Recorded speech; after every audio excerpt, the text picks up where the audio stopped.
society. Our food pyramid was created by Johnson & Johnson, didn't it? Or Yeah. Kellogg's, which is Johnson one of those. Johnson. Yeah. It's like, how do we get people to eat our shit in the morning and then again at lunch? And then, well, the one thing that we can't control, and they talk about the one thing that we do not have is this massive industrialized meat production, because there's no economical way to do it. They'd do it if they could. Harris Ranch, which you've probably seen off I-5 in California, is the closest version of that. But what it is a feed yard, right? Where you get them together and feed cattle for 90 to 150 days before you go send them off and slaughter them, right? That's the closest thing there is to an industrialized beef industry, because it's a very inefficient way. It's way better to farm, right? It's more efficient to farm than it is graze cattle. So you only want to graze cattle somewhere that you can't farm.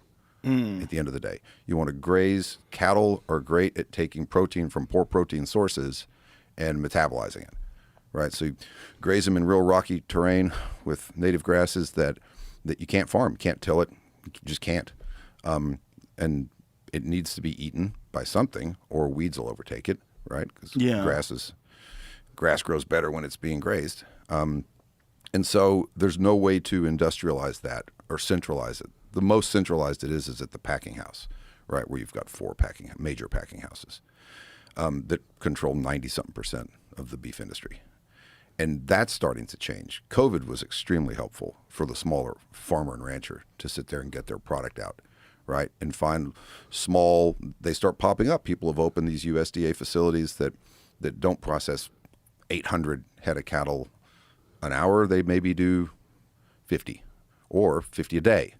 And now people can go there because they're a USDA facility. They can buy beef directly from them, buy it from the rancher, right? And you can control where your food's coming from, as opposed to what was happening, where you'd get a bunch of, if you're going to go get a burger, you're eating some Australian killer bull, right, for the most part, or something from Brazil, or you're not eating something that you want to eat, right? When you go to a nice steakhouse, the steaks there they're going to come from most likely Texas, Iowa, Nebraska, Montana. There's select areas where people are spending that kind of attention and time to raise that kind of quality of beef, right? And it's being done by smaller ranchers. It may be a big ranch, but it's still operated by relatively few people. 4 6s is 300,000 acres, but there's 12 cowboys. Wow, 12 cowboys for 300,000 acres is nuts. Yeah. How do they keep track of everything?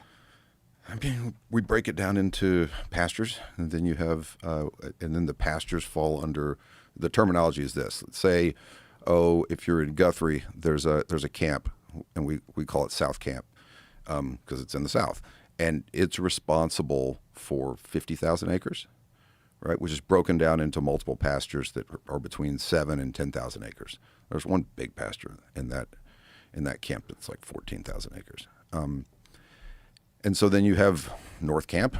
You have what we call, then we have camps around the town, little town of Guthrie. So you break it down into the responsibility of each cowboy's somewhere between 35 and 50,000 acres. Wow. That's a hell of a responsibility. Yeah. That's a lot of work, man. A lot of work. What's really interesting about your shows, particularly Yellowstone, it got people like really attracted to the idea of brutal hard work as being romantic. Yeah.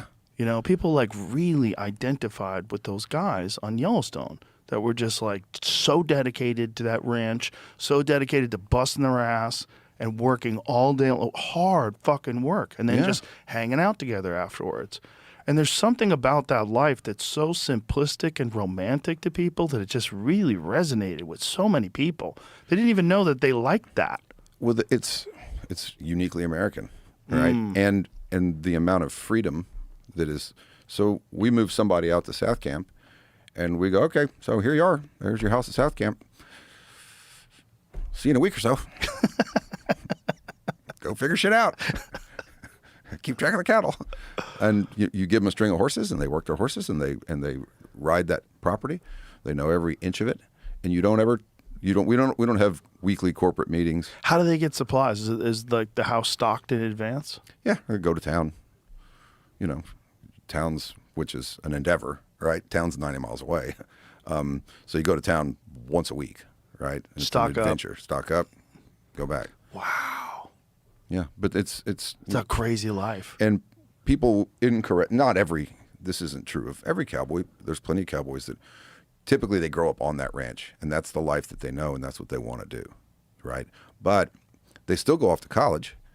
Like almost every one of my cowboys has a ranch management degree.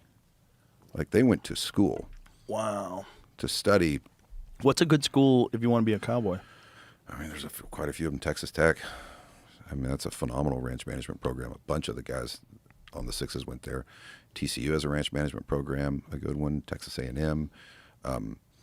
You know, we have vets that live on the ranch. Obviously, we breed a ton of horses, and so our vets. Colorado State's an excellent veterinary school for large animal vets. Obviously, Texas A&M is a phenomenal school. Texas Tech as well.